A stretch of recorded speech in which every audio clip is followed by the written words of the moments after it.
A perspectiva cavaleira e a perspectiva militar são axonometrias, ou seja, envolvem, tal como acontecia com a isometria ou com a trimetria, o trabalho com eixos coordenados, aqui nesta imagem representados a verde, e a projeção para um plano axonométrico.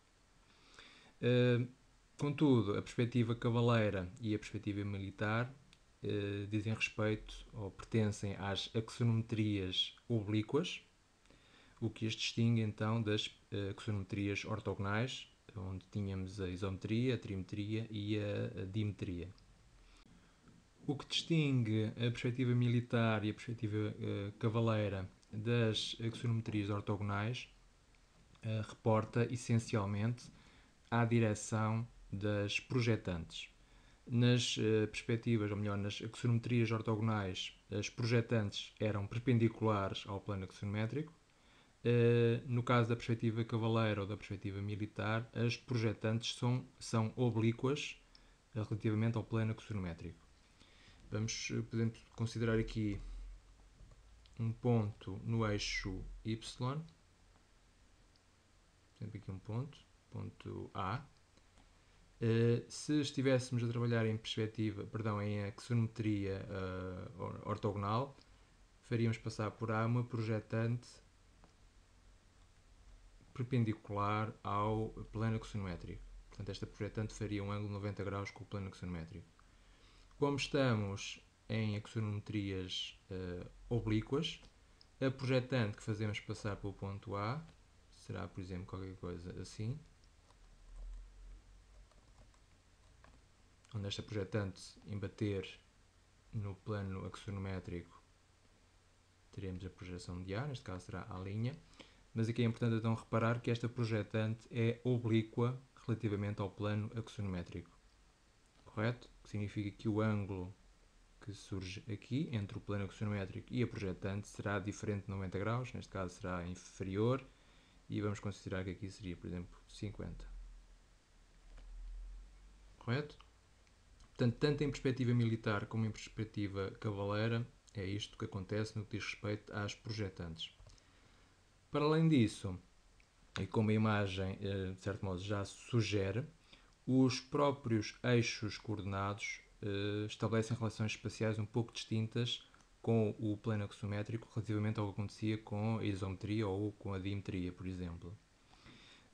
E estou-me a referir principalmente ao seguinte: os dois dos eixos, neste caso é o eixo X e o eixo Z, dois dos eixos pertencem ao plano axonométrico.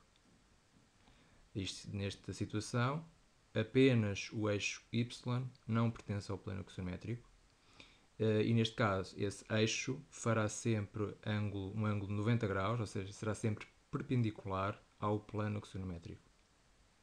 Correto? Se os dois eixos que são ou que pertencem ao plano axonométrico, se forem o eixo X e o eixo Z, ou se for o eixo Y e o eixo Z, estaremos a falar de perspectiva cavaleira. Se for o eixo X e o eixo Y, ou se forem estes eixos a pertencer ao plano axonométrico, será uma situação então de perspectiva militar. Para terminar, vamos só ver que estas características das axonometrias oblíquas têm desde logo consequências ao nível da projeção dos próprios eixos coordenados. Neste caso, ou neste exemplo, diz respeito a uma situação de perspectiva cavaleira, uma vez que é o eixo X e o eixo Z que pertencem ao plano axonométrico. Vamos ver que, desde logo, que as projeções destes dois eixos são coincidentes com os próprios eixos. Se fizermos passar projetantes pelos pontos destes eixos, a projeção desses pontos são coincidentes com os próprios pontos. É o caso aqui, por exemplo, do ponto O, que ao passarmos uma projetante por esse ponto, a sua projeção será coincidente com o ponto, e o mesmo acontece para os restantes pontos destes dois eixos. Significa aqui que teremos então Z' coincidente com Z, Z não é um 2, e x' também será coincidente com o eixo, com o próprio eixo. O mesmo já não acontece com o eixo y. Vimos que ao fazer passar ao projetante por este ponto A, a projeção de A irá surgir, por exemplo, aqui. Notar que a direção das projetantes não é necessariamente a mesma de um exercício para o outro, e o mesmo no que diz respeito ao ângulo. Mas sobre isso falaremos num próximo vídeo. Notar que o ponto A pertence então ao eixo Y, o mesmo acontece com o ponto O, e assim se unirmos O a, talvez assim, teremos a projeção do eixo Y. Vendo só o que pertence então à folha de desenho, temos o eixo Z, temos o eixo Y, e notar que o ângulo que estes dois eixos definem é de 90 graus, na realidade e na folha de desenho, e veremos também que, neste caso, o eixo Y será, por exemplo, qualquer coisa assim. Correto? Notar que este ângulo, o ângulo entre Y e Z, irá variar de exercício para exercício, em resultado da direção da projetante, ou das projetantes. Isto é uma situação, então, como já referi, de perspectiva cavaleira.